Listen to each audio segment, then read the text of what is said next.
Hi, this is Yolanda Vanveen from vanveenbulbs.com. And in this segment, we're going to learn about how to fix a broken cactus. Now, I've got quite a few cactus, or cacti, because I have more than one in my kitchen. And I love them because they don't need hardly any care. I just kind of leave them alone.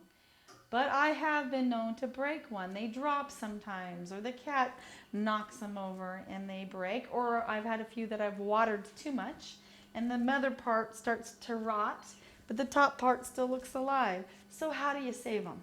I'll show you a few tricks. So I've got this really pretty cactus and this part's broken off.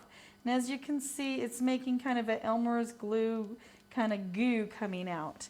And a lot of people say what you should do is put a little bandage or some more actual glue on top to seal it. But I really don't bother to do that because I found that they will grow no matter what you do to them. And so now I've got this little piece that's broken off.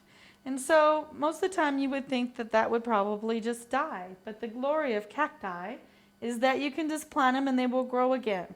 So whether I put them in the same plant that they came from, which is now getting kind of crowded, I've got another plant that's I've got other pieces growing in. So I kind of just put a hole into it, and as long as it's a couple inches deep, it will grow new roots. It might take a couple months even for it to grow, but I have found eventually I can get more starts. So whenever you have a cactus and you break off any part of it, always put it back into the ground because eventually it'll root again. It only needs a tiny piece to regrow, which to me is totally amazing. So make sure you're wearing gloves, especially when you're using the most prickly of all cactus, because this one's very prickly, and you've got to be so careful because even one of those can get into your skin and it's really hard to get back out again.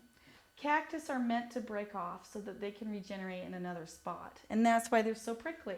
So if you have a piece that breaks off, always just put it back into the ground or in a container and it'll grow a new plant. Easy as that.